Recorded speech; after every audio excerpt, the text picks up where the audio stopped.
2세기경 예수 그리스도 운동이 시작됐다. 여전히 공식적인 지도자나 성서도 없이 초기 기독교인들은 구세주에 대해 더 많은 정보를 알고 싶어 했다. 누가복음이나 마태복음이 예수 탄생에 대한 정보를 제공했지만 성서에서 예수의 어린 시절에 대해 언급한 복음서는 없었다. 그러나 성서에 포함되지 않은 책 중에서 예수의 어린 시절을 다룬 책이 있었다. 나 유대인 토마가 비유대인 형제자매인 그대들에게 고하노니 우리의 주님인 예수 그리스도의 어린 시절에 대해 알려주겠노라. 이 이야기는 예수가 우리 고향에서 태어났을 때부터 시작된다. 예수의 어린 시절 얘기가 나오는데 5살에서 12살 정도까지의 이야기입니다. 예수는 어릴 때부터 온갖 비범한 일을 했지만 한때 문제를 일으키기도 해요. 예수의 어린 시절을 다룬 토마의 복음서는 신약 성서에 포함되지 못했습니다. 토마의 복음서가 2세기 후반에 쓰여졌기 때문에 신약 성서에 포함될지 제외될지에 대해서 충분히 논의할 시간적 여유가 없었던 거죠. 그러나 예수의 어린 시절에 대한 호기심을 충족시켜준 책이었기 때문에 당시 굉장한 인기를 끌었습니다. 초기 교회의 교부들도 분명히 토마의 복음서를 알고 있었어요. 오늘날로 치자면 헌 책방에서 쉽게 구할 수 있는 로맨스 소설쯤 됐는데 신자들이 한번 읽어보라고 신부들에게 갖다 주었습니다. 현존하는 것 중에서 가장 오래된 토마의 복음서 사본은 6세기에 출판된 것이다. 그러나 서기 185년 초부터 이 책이 유통됐음을 알 수 있는 단서가 있다. 당시 저명한 주교 한 사람이 예수의 어린 시절을 다룬 이야기 책을 놓고 이 책은 위조된 것이며 출처가 의심스럽다는 말을 했다. 토마의 복음서를 두고 한 말일 가능성이 높다. 예수의 어린 시절을 다룬 작자 미상의 이 책은 놀라운 기적 이야기로 시작된다. 전해진 바에 의하면 당시 어린 시절의 예수 그리스도가 요르단강에서 기적을 이뤄냈습니다. 그때 예수가 살던 곳에는 물이 별로 없어서 요르단강에 온 거죠. 예수가 안식일에 요르단강에서 진흙으로 참새를 빚고 있었는데 누군가 아버지 요셉에게 알려주었습니다. 유대법에선 안식일에 일하는 것이 엄격하게 금지돼 있죠. 요셉이 안식일에도 쉬지 않는 예수를 꾸짖자 예수는 화가 났습니다. 예수는 박수를 여러 번 쳐서 참새를 날려보내고 자기를 잊지 말라고 했습니다. 토마의 복음서에는 예수의 친구가 살해된 얘기가 나옵니다. 예수가 친구를 지붕 위에서 민 것으로 추측되는데 당연히 죽은 소년의 부모는 예수에게 말할 수 없이 화가 났습니다. 이 일로 예수는 동네에서 유명해졌어요. 만나는 사람들마다 예수에게 왜 친구를 밀었냐고, 어떻게 그런 짓을 할 수 있냐고 다그쳤죠. 예수는 자기 자신은 친구의 죽음과 상관없다고 대답했어요. 그리고 자신의 결백을 입증하기 위해서 지붕에서 떨어져 죽은 친구를 살려냈습니다. 그리고 친구에게 물었더니 부활한 친구는 신이시여 당신은 아무것도 하지 않았습니다 하고 대답했어요. 토마의 복음서에 따르면 예수는 5살 때에도 의지가 굳은 아이였고 병든 사람들을 치료했다. 그러나 가끔 우울한 모습을 보이기도 했고 심술궂은 면도 없지 않았다. 목공소의 단골 손님이 아버지의 목공 솜씨를 비난하고 욕하자 어린 예수가 그 손님의 눈을 멀게 했다는 내용이 있는데 사실 이런 얘기는 역사적으로 근거 있는 내용이 아닙니다. 매우 충격적인 이야기였지만 초기 기독교 신자들은 예수의 어린 시절에 대해서 더 많이 알고 싶어 했다. 토마의 복음서는 3장으로 나뉘어져 있습니다. 1장은 누구나 아는 것처럼 예수가 진흙으로 새를 빚어 생명을 불어넣고 날려보내는 이야기입니다. 1장엔 예수가 5살 때의 이야기가 나오는데 5살 때 예수는 아주 천방지축이었어요. 자신의 지혜와 힘을 이용해서 선생님에게 장난을 치거나 친구들을 때려 눕히곤 했죠. 심술궂고 못된 아이였습니다. 이 장은 8살 때의 이야기인데 8살이 되자 예수의 모습은 완전히 변했습니다. 목수였던 아버지 요셉이 물건을 만들다가 똑같은 길이의 나무판 2개가 필요했는데 그만 실수로 나무판 하나를 짧게 잘라버려서 굉장히 화가 나 있었죠.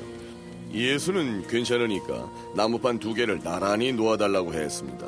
그리고 짧은 나무판을 늘려서 나무판 2개의 길이를 똑같게 해놓았습니다. 예수는 어머니를 돕기 위해서 물을 길어오기도 했고 나무판의 길이를 늘리는 기적을 행함으로써 아버지의 일을 도왔습니다. 독사에게 물린 형 야고보를 말끔히 치료해 주었고 한 알에 나달을 심어 가난한 사람들을 배불리 먹이는 기적을 행했죠. 이 시기에 예수의 지혜와 기적의 힘은 모두 선행을 베푸는 데 쓰였습니다. 마지막 장에서 예수는 12살이었고 그때 누가를 만났습니다. 알라후 액bar, 알라후 액bar. 기독교 성서 편집 과정에서 제외된 토마의 복음서가 놀랍게도 이슬람 경전인 코란에 포함됐다. 토마의 복음서가 비록 공식적으로 교회의 승인을 받지 못하고 성서 편집 과정에서 제외됐지만 여전히 당시 독자들 사이에서 매우 인기가 있었습니다. 특히 아라비아의 기독교인들은 토마의 초기 복음서를 계속 읽었죠. 이슬람 교도들은 이 이야기가 사실이고 정확하다고 믿습니다. 그들은 코란이야말로 진정한 계시록이고 신약 성서는 원래의 형태에서 많이 변형됐다고 생각합니다. 고집세고 심술궂기까지 했던 어린 예수에 대한 이야기 때문에 토마의 복음서는 성서에 포함되기 어려웠던 것으로 보인다. 그러나 토마의 복음서는 신의 아들이라 할지라도 성장기를 거친다는 일반인들의 믿음을 반영하는 책이었다. 때문에 모두가 알고 있는 것처럼 예수가 어른으로 성장해서 위대한 힘과 지혜를 좋은 일에 썼다는 이야기만 신약 성서에 포함됐는데 그것만으로도 훌륭한 책입니다. 왜냐하면 많은 어른들이 여전히 자신의 힘과 지혜를 좋은 일에 쓰지 못하고 몇몇 강대국들조차 자기들의 힘과 권력을 좋은 일에 쓰는 방법을 알지 못하니까요. 성서 편집 과정에서 제외된 책 중에는 예수의 어머니 마리아의 순결을 주장하는 책도 있다.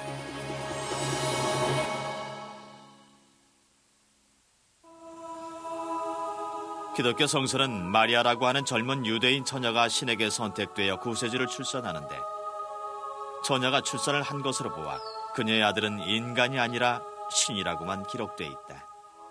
성서에는 예수 탄생을 전후해서 마리아의 인생에 대한 언급이 거의 없다. 그러나 신약 성서가 기독교 성서로 인정되기 100년 전에 이미 야고보 최초의 복음서라고 하는 책이 출판됐다. 이 책은 성서에서 빠진 마리아의 인생에 대해 자세히 묘사하고 있다. 물론 야고보 최초의 복음서는 전적으로 마리아에 관한 것입니다. 그래서 마리아에게 관심을 가진 최초의 자료라고 할 수 있겠죠. 당시 이 복음서는 교회의 중요한 자료였습니다. 마리아의 신분뿐만 아니라 개인 생활에 대해서도 자세하게 다루었으니까 말이죠. 그렇다면 왜 이 유명한 책이 성서 편집 과정에서 제외됐을까? 신약 성서에서 이 책을 어디에 넣어야 할지 결정하기가 매우 어려웠습니다. 신약 성서 맨 처음에 집어넣자니 예수보다 마리아를 강조하는 격이 되고 또 독자들이 예수에 대한 이야기를 찾으려면 책장을 더 많이 넘겨야 합니다.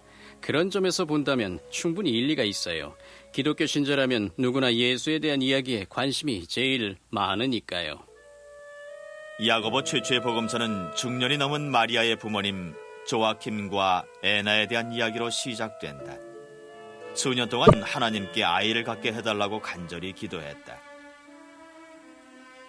에나가 아이를 포기했을 때 하나님은 그녀의 기도를 들어주셨다. 보라, 하나님의 천사가 나타나 그녀에게 말하노니 에나, 에나, 주님께서 당신의 기도를 들어주셨소. 당신이 임신하여 자녀를 낳을 것이며 온 세상이 그 자녀에 대해 말할 것이요. 에나가 남편에게 말하였다. 이제 신이 제게 축복을 내려주셨어요. 보세요, 아이를 못 낳는 제가 임신을 했습니다. 몇몇 초기 신학자들은 마리아의 탄생부터 기적이라고 믿었다. 마리아의 어머니 애나가 불임이었기 때문이다. 초기 신학자들의 관점에서 볼 때 이것은 마리아 자신이 원죄의 더럽힘 없이 태어났다는 것을 증명하는 것이었다. 원죄는 모든 인간들이 태어날 때부터 갖게 되는 것으로 원죄의 기원은 아담과 이브가 에덴 동산에서 저지른 죄였다. 예수만이 원죄 없이 태어난 존재라는 게 일반적인 정설이지만 가톨릭 교회에선 예수 대신 마리아가 순결함의 상징으로 받아들여지고 있다. 4세기경 로마 가톨릭 교회는 이 점을 확대 해석해서 마리아가 일생 동안 처녀로 살았다고 주장했다. 그러나 성서에는 마리아에게 4명의 아들과 이름을 알 수 없는 수많은 딸이 있었다고 기록돼 있다.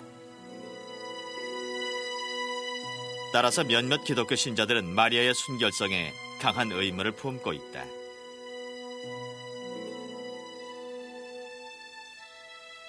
마리아의 처녀성을 인정하고 받아들이는 데에는 문제가 있습니다.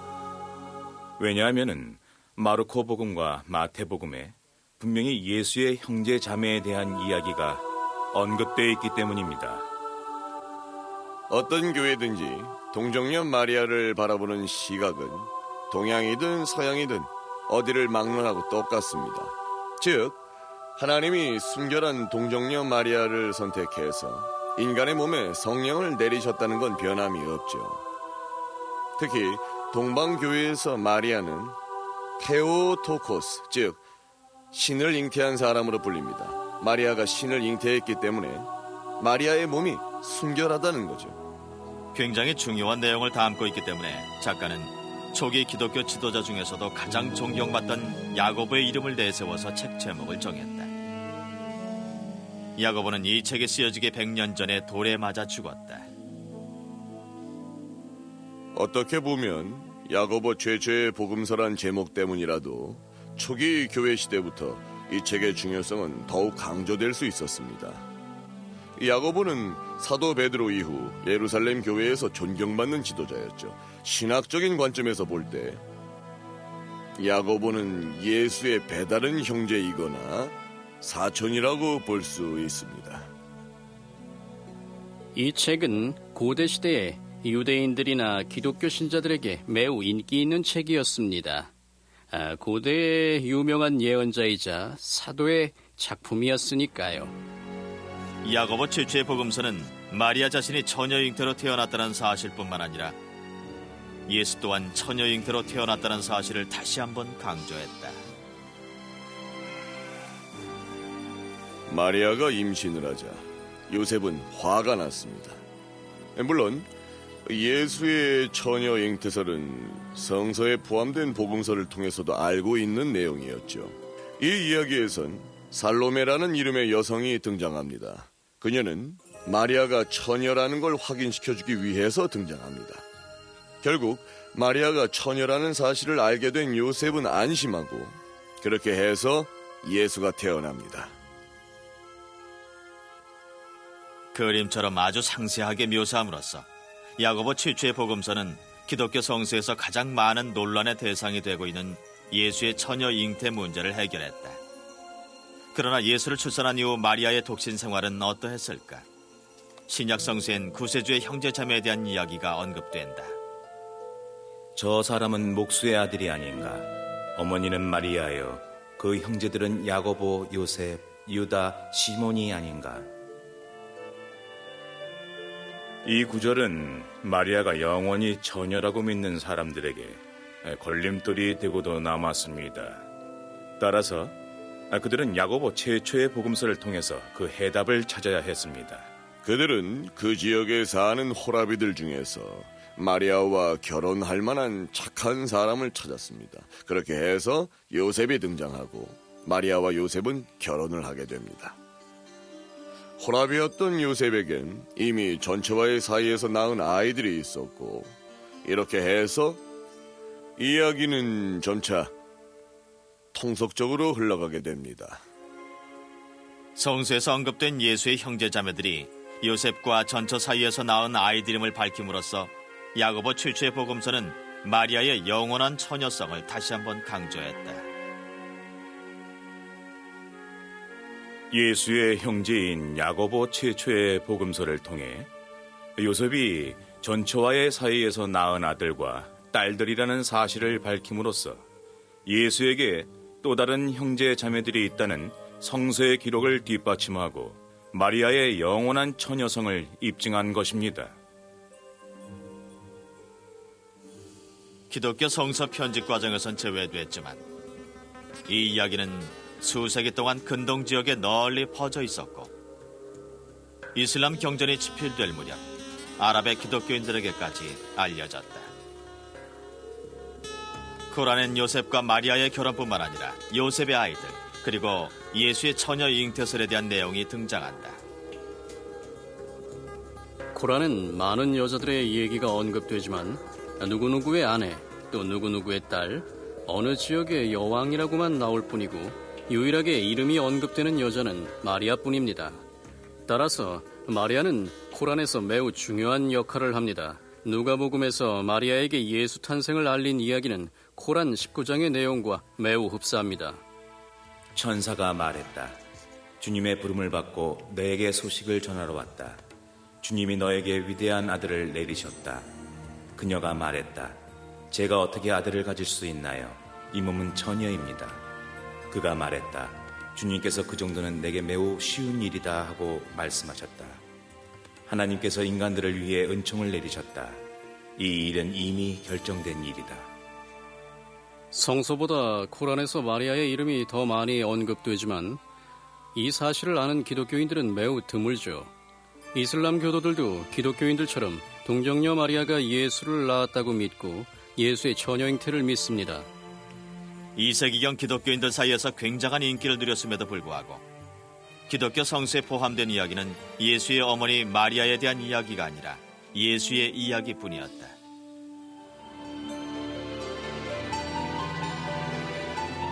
아주 오랜 옛날 거의 알려지지 않은 기독교 한 분파에 금지된 책이 막달라 마리아에 대해 새로운 견해를 제시했다.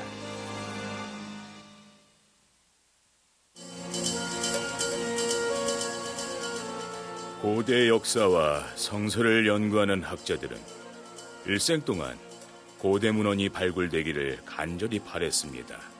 그들은 성서 이야기를 뒷받침해주는 귀중한 문헌들을 발견할 수 있다고 믿죠. 고대 문헌들이 중동의 모래밭 깊숙한 곳에서 발견되기만을 기다리고 있을까? 1945년 아랍의 한 농부가 이집트 사막을 여행하던 중에 커다란 단지에 걸려 넘어졌습니다. 이 단지 안엔 고대 문헌들의 사본이 들어있었죠. 13권의 책은 예수에 대한 이야기와 초기 기독교인들에 대한 이야기로 현재 성서에 나오는 내용과는 매우 달랐습니다. 이 농부의 이야기는 소설이 따로 없을 만큼 재미있습니다. 농부는 당시 아버지의 원수를 갚으러 가던 중이었어요. 아버지가 살해되자 그는 아버지를 죽인 살인자의 뒤를 쫓았고 그러는 동안 이 책들을 발견한 것입니다. 그는 책을 집에 가져가서 어머니께 드렸고 그의 어머니는 그 귀중한 책들을 집더미 위에 던져두었죠. 그중에 몇 권은 타서 재로 변했습니다. 살기 어려운 척박한 환경에서 가장 중요한 것은 불씨를 살리는 것이었어요. 그의 어머니에겐 귀중한 고대 자료보다 훨씬 중요한 일이었습니다. 우여곡절 끝에 성직자들과 학자들이 그 책들을 손에 넣었습니다. 농부가 결국 원수를 갚고 쫓기는 몸이 되었는데 농부를 체포하러 온 사람들이 농부의 집에서 그 책들을 발견하게 되었어요. 그렇게 해서 결국은 미국과 유럽의 학자들에게 그 책들이 넘어갔고 마침내 그 책들이 번역되어 출판됐습니다. 나그 하마디 도서관이 발굴됨으로써 많은 학자들은 꿈을 실현할 수 있었습니다. 당시 초기 기독교 학자들은 나그 하마디 도서관 유적지에서 발굴된 고대 문헌들을 들춰보자마자 흥분을 감추지 못했어요. 특히 토마의 복음서나 빌립의 복음서, 이집트인들의 복음서, 진리의 복음서에 흠뻑 빠져들었죠. 이 책들은 전혀 새로운 종류의 복음서였고 예수에 대한 새로운 견해들로 가득한 흥미로운 이야기였습니다. 이 책들은 초기 교회 지도자들에 의해 금지된 도서들로 성서 편집에 포함되지 못한 것들이었다. 2000년 전통을 가진 기독교의 한 종파로서 한동안 로마 제국 전체에서 번성했던 영지주의자들이 쓴 책이었다. 초기 교회의 교부들은 그들을 이단이라고 단정했다. 정통과 이단의 차이는 다수결에 의해 결정되는 것입니다. 다수가 정통파고 소수가 이단자들인 셈이죠.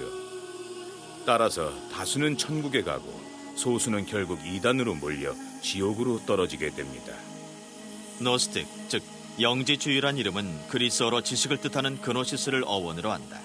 영지주의자들은 예수 그리스도의 관점에서 기독교 신앙을 기본 틀로 하고 있습니다.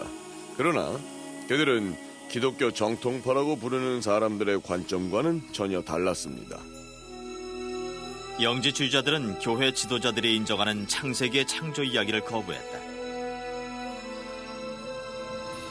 그들에게 물질 세계는 악의 신에 의해 실수로 만들어진 것에 불과했다. 영지주의자들은 이 세상이 악하다고 생각했습니다. 그들에겐 이 세계의 창조자 역시 악의 신이었습니다. 결국 영지주의자들은 우리가 구약 성서에서 부르는 신을 악의 창조자로 보았죠. 또한 영지주의자들은 내부의 지식을 통해서 구원받을 수 있다고 믿었으며 악을 창조한 신이 아니라 빛과 진리의 왕국을 다스리는 초월적인 신에 의해 구원받는다고 생각했다. 흥미롭게도 영지주의자들의 문헌 중에 자신들을 복음주의자라고 언급한 문헌들이 몇 개 있습니다. 영지주의자들의 설교집을 보면은 이렇게 말한 대목이 있어요. 형제 자매여 깨어나라. 내 안에 주를 깨우고 내 안에 빛을 깨워라. 너희는 잠들어 있고 무지몽매하다. 이제 깨어날 때이다. 아마도 그들의 혁명적인 생각 때문에 어떤 이유에서건 간에 그들의 운동이 점차 힘을 얻기 시작했을지도 모른다. 초기 교회는 영지주의자들의 책들을 금서로 분류했다. 그 중에서 가장 큰 흥미를 자아내는 책은 마리아의 복음서였다. 이 책은 매춘부로 알려진 막달라 마리아에 대해 완전히 다른 견해를 제시했다.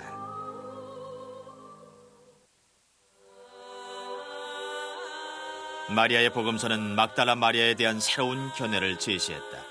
막달라 마리아는 독립적인 여성으로서 예수의 사도였으며 예언가였다. 마리아의 복음서에 예수 승천 이후 베드로와 안드레아, 마리아가 둘러앉아 이야기를 나누는 장면이 나옵니다. 베드로는 마리아가 예수로부터 대체 뭘 배웠을까 궁금했어요.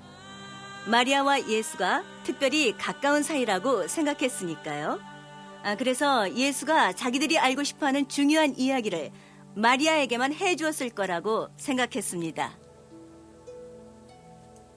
베드로는 막달라 마리아가 예수 주변을 맴돌던 여자들 중에서 가장 중요한 여자라고 생각을 했지만 그 점에 대해서는 별로 상관하지 않았습니다. 그런데 마리아는 자신만이 예수로부터 특별한 가르침을 받았고 자기가 예수의 사랑을 독차지했다고 주장했죠. 막달라 마리아가 사도들에게 한 이야기는 초기 기독교 영지주의자들의 신비주의적 가르침을 반영하는 것이었다. 오늘 당신의 환영을 보았습니다 하고 말했더니 구세주께서 내게 말씀하셨다. 내 모습을 보고 손을 흔들지 않았는가? 마음이 있는 곳에 귀한 보물이 있노라. 그렇다면 환영을 보는 사람들은 영혼을 통해서 보는 것입니까? 구세주께서 말씀하시길 영혼을 통해서 환영을 보는 것은 아니다. 그러나 우리의 마음이 그 안에 있기 때문에 환영을 보는 것이다.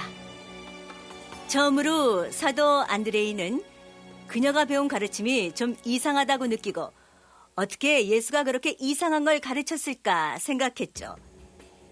그때 베드로가 마리아에게 물었습니다.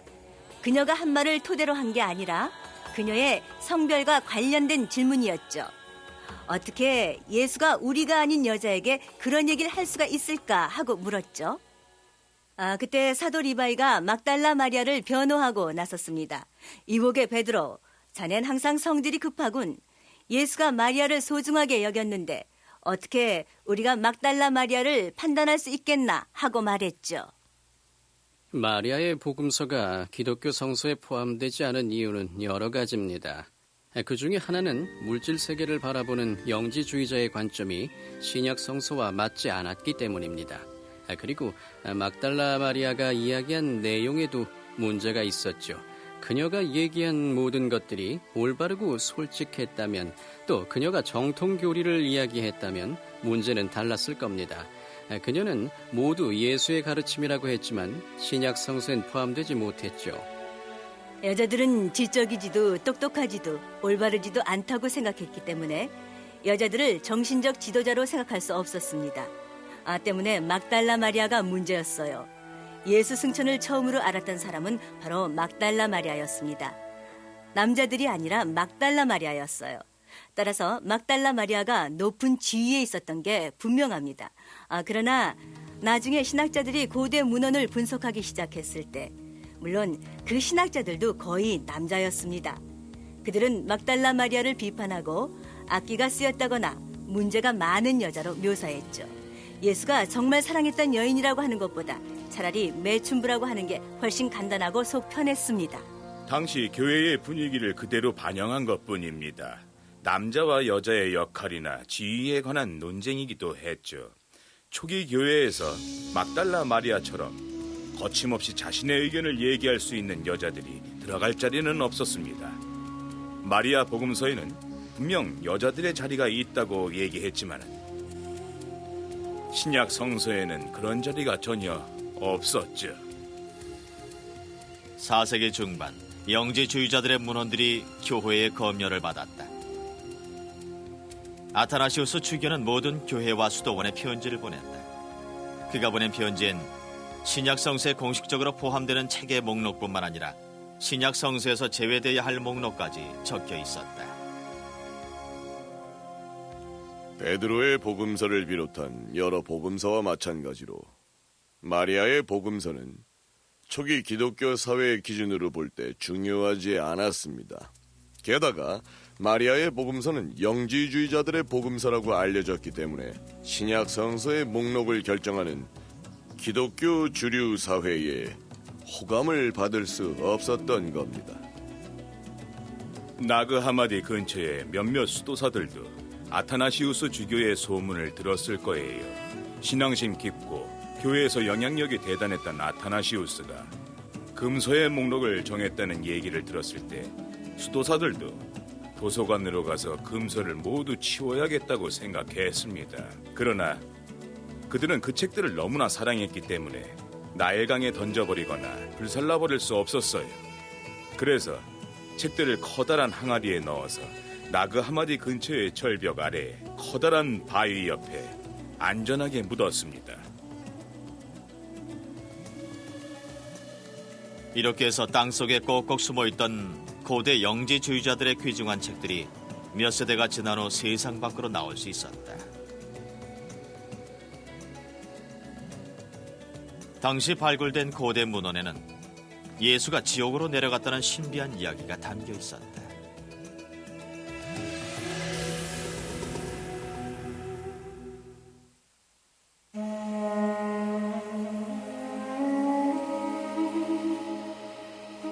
이 책은 예수의 심판과 처형, 그리고 지옥으로 가는 과정을 묘사한 책이다. 책의 제목은 니고데모의 복음서였다. 나사렛 예수를 맞아들일 준비를 하라. 그는 자신이 신의 아들이라고 주장하지만 죽음을 두려워하는 그는 이렇게 말했다. 내 영혼이 슬픔에 젖었다. 이 책은 사람들에게 아주 오랫동안 사랑을 받았던 책입니다. 그러나 나중에 프로테스탄트 개혁자들에 의해서 금서로 분류됐습니다. 사람들에게 너무나 인기가 많은 책이었기 때문에 그들은 니고데모의 복음서를 금지시키고 아예 유통되지 못하게 했죠. 니고데모의 복음서 첫 장엔 구세주의 심판과 처형에 대한 생생한 증언들이 담겨 있다. 당시 교회의 고위 성직자들은 예수가 위험한 마법사이며 마리아가 낳은 사생아라고 판결했다. 이 책의 첫 장은 3세기나 4세기경에 출판된 것이라고 추측됩니다. 4세기경 초기 교회 교부들이 직접 증언을 했기 때문입니다. 책엔 또 예수에 대한 갖가지 소문 때문에 신앙이 흔들리는 사람들의 얘기도 나옵니다. 죽었다가 다시 부활한 이 사람이 대체 누구인지, 혹시 예수가 매춘부의 아들이고 간통으로 태어난 자는 아닌지, 당시 예수에 대한 온갖 소문이 끊이지 않았습니다. 니고데모의 복음서 제2장엔 예수가 지옥으로 간 이야기가 나온다. 지옥의 왕들이 서로 이야기하는 동안 갑자기 천둥이 치고 강풍이 부는 듯한 목소리가 들려왔다. 지옥의 왕들은 문을 열라. 영원한 문들이여, 영광의 왕을 영접하라. 니고데모에게 지하세계는 오늘날 우리가 상상하는 그런 지옥의 모습이 아니었다. 단지 죽은 사람이 가는 목적지에 불과했다. 예수는 지옥으로 가서 야곱의 12아들 중에서 아담과 이사야, 아브라함을 자유롭게 해줬습니다. 그리고 주변을 걷고 있던 다른 사람들도 자유롭게 해줬죠. 지옥은 고통스러운 장소가 아닙니다. 구약 성서에서 죽은 사람들 중에서 이사야처럼 덕망이 있는 지도자나 예언자들이 있던 곳이지요. 그런 사람들이 지옥에서 자고 있었죠. 예수는 지옥으로 가서 예수보다 먼저 간 순교자들을 데려온 것입니다. 어찌 보면 아주 아름다운 신화 같은 이야기죠. 여러 사람이 함께 부활한 뒤 혼란한 세상으로 돌아와 정의를 회복했다는 그런 이야기니까요. 4세기경 교회 지도자들은 니고데모가 쓴 복음서의 내용을 모두 믿었다. 니고데모는 그리스어로 진정한 승리자라는 뜻이죠. 유대인 통치자를 그렇게 불렀는데 니고데모는 고대 이스라엘의 의회 겸 법원이었던 산헤드린의 의원이었고 예수의 추종자였습니다. 니고데모의 복음서가 날조된 것이라고 주장하는 사람도 있다. 그들은 기독교 신자인 작가가 구세주의 힘을 과시함으로써 이교도들을 감동시키고 전향자들을 끌어들이기 위해서 쓴 책이라고 믿는다. 누구를 현혹시키기 위해 쓴 책은 아닙니다. 책이 나왔을 때 사람들은 이미 수백 년 동안 그 이야기를 알고 있었으니까요. 단지 이 책은 그리스도의 순환사에다가 교훈적인 내용을 첨가한 것입니다. 비록 기독교 성서 편집 과정에선 제외됐지만 이 책은 기독교 신앙에 깊은 영향을 미쳤다. 아마도 십자가로 향하는 예수의 마지막 여정을 자세히 다루었기 때문일 것이다. 누가복음에는 예수가 십자가로 향하는 도중에 어머니를 만났다는 내용이 전혀 언급되지 않았기 때문에 초기 기독교 신자들은 매우 실망했습니다. 그들은 마리아가 그곳에 있어주기를 간절히 원했습니다. 당시 상상력이 풍부했던 작가는 예수가 십자가를 지고 처형 장소로 가는 장면을 묘사할 때 마리아를 등장시켰습니다. 덕분에 예수가 십자가를 지고 처형 장소로 향하는 장면이 굉장히 중요해졌습니다. 5세기경 예루살렘 성지 참배인들은 빌라도가 예수에게 사형을 선고했던 장소를 꼭 빠뜨리지 않고 들렸습니다. 모두 니고데모의 복음서를 읽었기 때문이었죠. 왜 니고데모의 복음서가 성서 편집 과정에서 제외됐을까? 니고데모의 복음서는 여러 가지 이유 때문에 성서 편집 과정에서 제외됐습니다. 2장에 예수가 지옥에 간 내용은 성경이 편찬된 후에 쓰여졌습니다. 그리고 1장 후반부에 나오는 예수의 심판 과정 또한 3세기나 4세기경에 성서 편집인들이 고려하지 않았던 것으로 보입니다. 가장 최근에 나온 책이었기 때문에 성서에 편집해야 할지 심각하게 의논조차 하지 않았습니다. 말하자면 너무 늦게 출판된 책이었습니다. 때문에 책의 내용이 사실일 수가 없었죠. 단지 당시 유행하던 다른 이야기들을 확실하게 해주는 책이었지 현장에서 직접 목격한 증인이 쓴 이야기가 아니었습니다. 그런 점에서 볼 때 이 책은 근거가 확실한 이야기는 아니었죠. 예수가 지옥으로 간 이야기는 초기 기독교 지도자들이 받아들이기엔 좀 불확실하고 불온한 이야기였을 가능성이 크다. 그렇다면 왜 이 책이 많은 초기 기독교인들에게 중요했을까? 지옥의 존재를 부정하는 사람들이 있었기 때문에 이 책은 굉장히 중요했죠. 이때 지옥은 우리가 사는 곳과 비슷했습니다. 아마도 니고데모의 복음서가 초기 기독교 사회에서 인기가 있었던 이유는 지구상에 천국과 지옥이 존재한다고 했기 때문일 것이다. 교회는 예수 그리스도가 절망과 구덩이 속으로, 어둠의 구덩이 속으로 내려갔다고 얘기합니다. 여기서 말하는 지옥은 단순히 신과 거리가 먼 곳입니다. 지옥은 신의 사랑과 영광에 미치지 않는 아주 먼 곳이었죠. 성서 편집 과정에서 끝까지 요한의 계시록과 경합을 벌였던 계시록이 있었다.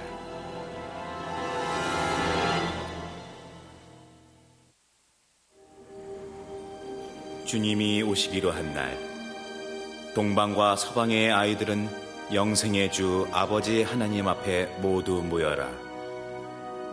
주님이 지옥의 강철문을 열고 그 안의 모든 것을 포기하게 할 것이다.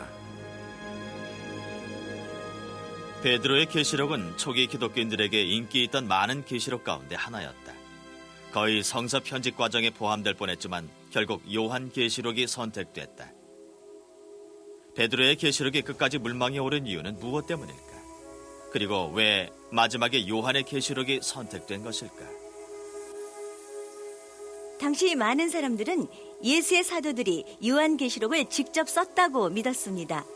4세기경 거의 대부분의 사람들이 그렇게 생각했어요.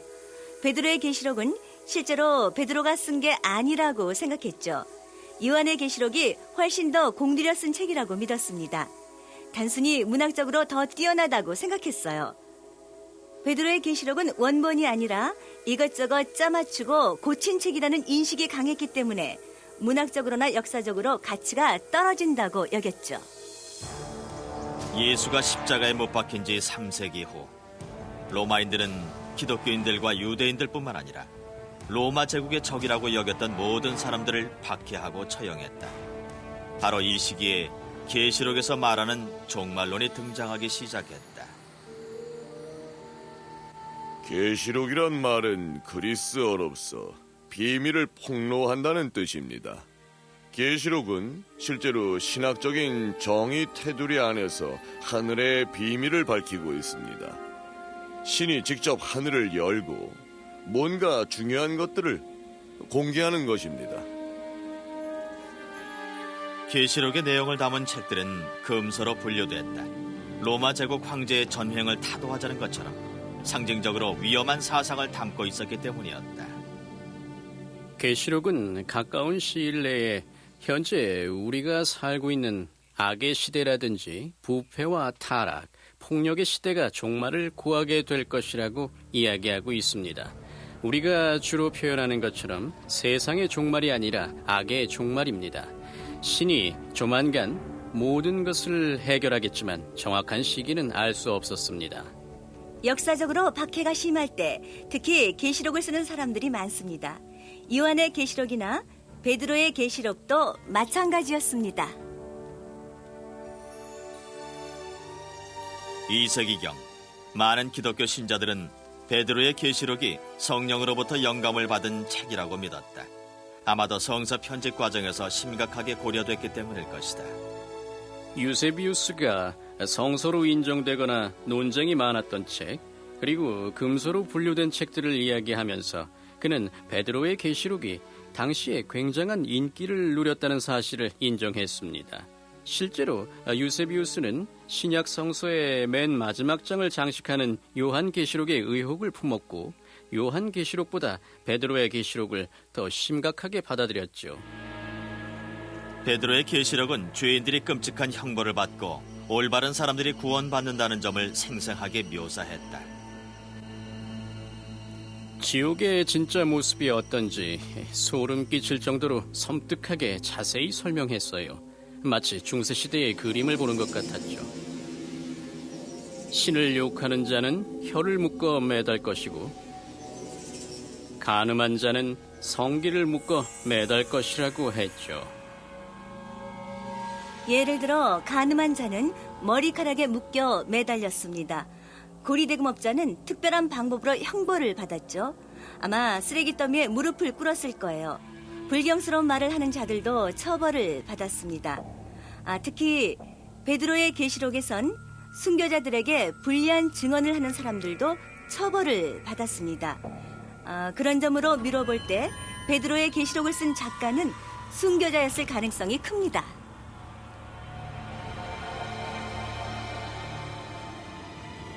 베드로의 계시록은 악을 행한 자들도 처벌을 피할 수 있다고 암시했다. 바로 이 점 때문에 성서 편집 과정에서 제외됐을지도 모른다. 지옥과 천국이 건설된 후에 하늘엔 완벽한 세상이 있었습니다. 천국에서 지옥을 내려다보니 죄인들이 고통을 받고 있었죠. 악마들은 죄를 용서해달라며 제발 지옥에서 꺼내달라고 빌었습니다. 베드로는 왜 저 사람들이 지옥에서 고통을 받고 있는지 예수에게 물었습니다. 베드로는 이해할 수 없었지요. 예수는 죄인들 자신이 그렇게 만들었다고 대답했지만 베드로는 자비롭고 관대한 신이 어떻게 영원히 사람들을 지옥에 가둘 수 있는지 이해할 수가 없었습니다. 예수는 비밀을 알려줄 테니 아무에게도 말하지 말라면서 죄인들 모두 지옥에서 나올 것이라고 귀뜸해 주었습니다.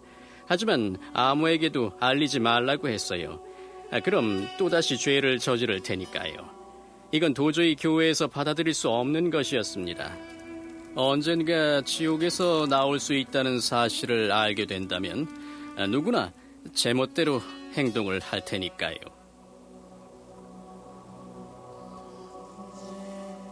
당시 영지주의자들이 쓴 두 번째 베드로의 계시록 또한 또 다른 종말론의 시나리오를 담고 있었다.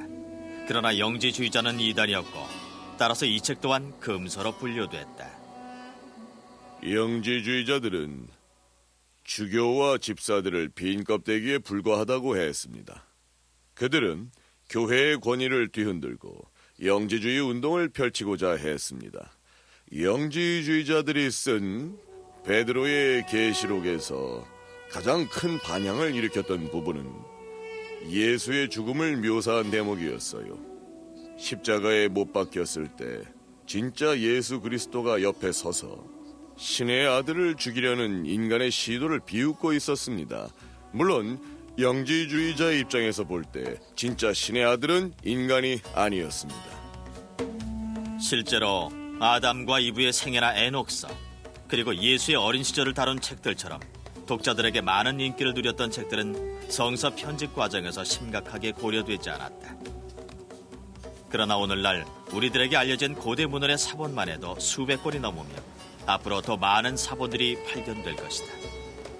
우리가 알지 못하는 귀중한 고대 문헌들이 성지 주변의 동굴이나 북아프리카의 뜨거운 모래밭 그리고 오랫동안 잊혀진 도서관에 먼지 쌓인 책장 안에서 우리의 손길을 기다리고 있을지도 모른다.